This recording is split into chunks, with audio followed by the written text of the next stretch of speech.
हमारी मांग है। 100% बेटिंग क्लियर करो। 100% बेटिंग क्लियर करो। चटनी कमेटी के आदेश का पालन करो। चटनी कमेटी के आदेश का पालन करो।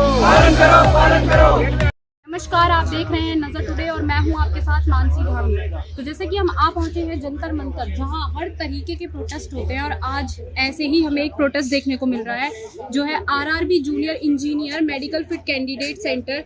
ये लोग 2018 से जो है वो प्रोटेस्ट कितनी बार अलग अलग जगह कर चुके हैं और इनको जो रेल मंत्री है इनको नौकरी नहीं मिल रही है। ये लोग मेडिकल फिट और सारी चीज़ें पास कर चुके हैं, उसके बाद भी इनको नौकरी नहीं मिल रही है। अब इनसे इनकी मांगे जानते हैं कि इनकी मांगे क्या है और ये क्या चाह रहे हैं। धरना प्रदर्शन हो रहा है, वो किस चीज़ के ऊपर लेकर कर रहे हैं? मैडम, हम सभी रेलवे के जूनियर इंजीनियर और टेक्नीशियन के 2018 में एग्जाम क्लियर करके 2 एग्जाम क्लियर करके उसके बाद डॉक्यूमेंट वेरिफिकेशन क्लियर करके हम सभी लोगों का मेडिकल हो चुका है और हम सभी लोग अभी तक वेटिंग में लंबित हैं, लटके हुए हैं।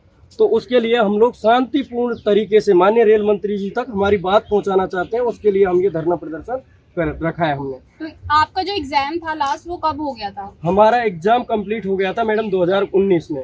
और जो मेडिकल वगैरह था सब 2019 में कंप्लीट हो गया था। उसके बाद में कुछ मेन पैनल में कुछ लड़कों को ज्वाइनिंग भी दे दी। उसके बाद में जो लड़के बचे थे उनको स्टैंड बाई लिस्ट में रखा गया था, प्रतीक्षा सूची में। तो अभी तक प्रतीक्षा सूची को लगभग 3.5 साल हो गए हैं। उसमें से कुछ दिन पहले एक स्टैंडिंग कमेटी की मीटिंग हुई थी, उसमें एक प्रस्ताव लाया गया था। सभी एमपी ने दलीय दायरा होता है उसको बिल्कुल दूर रख के और छात्रों की जो वेदना, क्योंकि इसमें सभी राज्यों के छात्र हैं, पूरे देश के। कितने राज्यों के छात्र हैं? हर राज्य का, कोई भी ऐसा स्टेट का नहीं है जिसका कि छात्र नहीं हो। ऐसा कोई सा भी आरआरबी नहीं है जिसका छात्र नहीं हो।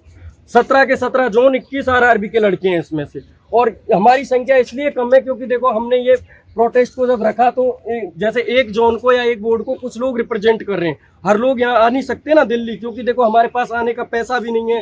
कैसे आया जाता है दिल्ली को? बहुत से लड़के तो दिल्ली पहली बार आएंगे, तो उस चीज़ की वजह। अब मैं मेन पॉइंट आपको ये बता देता हूँ। जो 28 तारीख को स्टैंडिंग कमेटी की जो मीटिंग हुई थी उसमें ये तय हुआ था, सभी एमपी ने ये सहमति जताई थी प्रस्ताव पे कि इन लड़कों की, इन छात्रों की वेदना को देखते हुए 100% वेटिंग क्लियर कर दी जाए, क्योंकि रेलवे में लगभग 3.5 लाख के करीब पद खाली हैं। माननीय सुशील मोदी जी जो सांसद साहब हैं, उन्होंने ग्रीष्मकालीन सत्र में एक क्वेश्चन लगाया था, तो उसके रिप्लाई आंसर में यह आया था कि 3.5 लाख पोस्ट खाली हैं। उसको देखते हुए, छात्रों की वेदना को देखते हुए स्टैंडिंग कमेटी ने यह तय किया था कि 100% वेटिंग क्लियर कर दी जाए।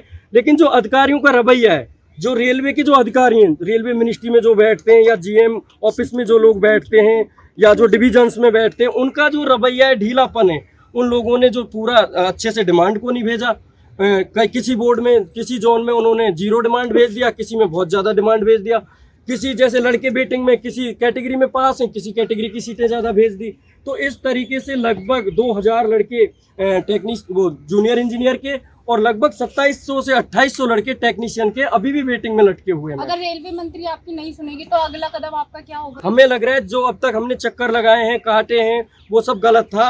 हमारी बात जैसे ही माननीय रेल मंत्री जी तक पहुंचेगी वो हमारी जरूर मांग को मानेंगे, क्योंकि हमारी मांग जायज है। हमने 2 एग्जाम पास किए हैं और उसके बाद हम मेडिकल फिट है। हम 20-25 लाख उन लोगों में से हैं जो मतलब सेलेक्टेड कैंडिडेट 20 लाख में से सोचो 18,000 इम्पोर्टेंट बंदे हम वो हैं। तो हमारी मांग जरूर रेल मंत्री जी मानेंगे। आपका क्या कहना है? इसमें यही कहना है कि जैसे कि बहुत प्रताड़ित हो चुके हैं मानसिक, या फिर जैसे अगर हमारी मांग मान लेते हैं तो बहुत अच्छी बात है।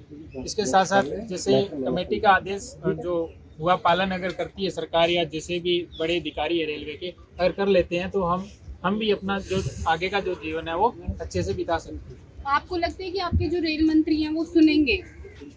यस मैम, वो जरूर से सुनेंगे, क्योंकि हमारे जितने भी सांसद होते हैं वो हमारे लोकल गार्जियन होते हैं। उन लोगों ने हमारी रिक्वेस्ट पत्र के माध्यम से उन तक भेज दिया है और स्टैंडिंग कमेटी ने भी हमारे लिए 100% वेटिंग पास करने का आदेश पास कर दिया है। तो ये देखिए यहाँ पे लिखा हुआ है, ऐसे नहीं बोल रहा हूँ, देखिए ये लिखा हुआ 100% लिखा हुआ है। जसकौर मीना जी हैं और फिर नीचे हैं ऐसे मनोज झर सर हैं। ऐसे 25 सांसदों की स्टैंडिंग कमेटी थी। इन लोगों ने आदेश पालन कर दिया। बोल दिया है कि वेटिंग क्लियर करने के लिए, तो पूरा भरोसा है कि रेल मंत्री जी क्लियर करेंगे और उनकी क्वालिफिकेशन पर, और वो बहुत ही संवेदनशील है, उनकी संवेदनशीलता पे हमें भरोसा है कि वो हमारे दुख को समझेंगे। क्योंकि आप खुद ही समझिए, अगर मैं आपसे कह दूं कि कल आपका रिजल्ट आने वाला, आप रात भर सो नहीं पाएंगे। जी मैं पक्का बता रहा हूँ, आप रात भर सो नहीं पाएंगे इसी इंतजार में कि कब मेरा कल रिजल्ट आ रहा है। लेकिन आप हमारी बात समझ रहे हैं, हमारा 2019 में हम पास हो चुके हैं और आज तक हम लोगों को नींद गायब हो चुकी है, चैन गायब हो चुका है। बाहर निकलते तो लोग कहते हैं ये नकारा है, इसने कभी एग्जाम में भी बैठा होगा। ऐसे ऐसे सवाल पूछे जाते हैं हम लोगों से। अब बताइए, हम लोगों के बहुत ही दुखी हैं, मानसिक तौर पे पूरी तरीके से प्रताड़ित हो चुके हैं। तो प्लीज़ ये बात हमारे मंत्री जी तक बताइए कि उनसे रिक्वेस्ट करिए कि इन लोगों की मानसिक स्थिति को देखकर और रेलवे के नियम को देखकर कि अगर उन्होंने डीवी करा ली है तो उनको ज्वाइनिंग दी जाती, इस वजह से हम लोगों को ज्वाइनिंग दी जाए। Thank you. कितने साल से आप वेट कर रहे हैं आप? मैम 3.5 साल हो गया है मैं वेट करते करते। 2019 में हमारा सब कुछ हो गया था, डीबी हो गया था, मेडिकल हो गया था, उसके बाद थोड़ा सा कोरोना आ गया, थोड़ा सा डिले हो गया, वरना अभी तक हो जाना चाहिए। आज से पहले आपने कोई प्रोटेस्ट किया था? 16 तारीख को किए, आज कर रहे हैं। इसके साथ साथ बहुत से MP MLA के चक्कर निकाल रहे हैं हमने, लेकिन जो दिक्कत हो रही है, उनके मम्मी पापा रेलवे के अधिकारी है वो सिर्फ लॉलीपॉप दे रहे हैं हमें। सिर्फ यही कहना है मेरा, तो जो ढीलापन है उनका, वो बिल्कुल ढीलापन है। स्टैंडिंग कमेटी का जो आदेश है उसका पालन नहीं हो रहा है। मतलब सीरियस नहीं हो रहे हैं आपके हाँ। बात को लेकर? जो रेलवे के अधिकारी है वो सीरियस नहीं हो रहे। आपको क्या दिक्कत है? मैम सेम जो सबको हो रही है, बस यही रिक्वेस्ट है, हमारी वेटिंग क्लियर करवाई जाए। तो आप भी 3.5 साल से वेट कर रहे हैं? यस मैम, 3.5 साल से वेट कर रही हैं। बीच में कोविड आ गया था, अब ये जो मीटिंग हुई है इसमें फिर से डिसाइड हुआ कि वेटिंग क्लियर होगी और फिर से नहीं हो रही है मैम। फिर से अब ऐसे ही लटकाया जा रहा है, हम कब तक वेट करेंगे? मतलब सारी गर्ल्स के साथ भी यही प्रॉब्लम हो रही है, सेम जो बॉयज? यस मैम, और हर लड़की तो आ भी नहीं सकती, सब कि कौन आने देगा? लड़कियों को तो घर से बाहर नहीं निकलने दिया जाता है। आप कौन से राज्य से आए हैं? मैं हरियाणा से। जनता की मांगे जो यहाँ पे धरना प्रदर्शन कर रहे थे, अब देखना ये दिलचस्प रहेगा कि इनको सरकार, मतलब जो रेलवे मंत्री हैं, वो इनको नौकरी देते हैं या नहीं देते, इनकी सुनवाई होती है या नहीं होती, कब इनकी वेटिंग लिस्ट खत्म होगी, ये देखना बहुत दिलचस्प रहेगा। और हमारी इन्हीं खबरों पे बनी रहेगी नजरें। आप देखते रहिए नजर टुडे। मैं कैमरा पर्सन दीपांजलि के साथ मानसी धामी।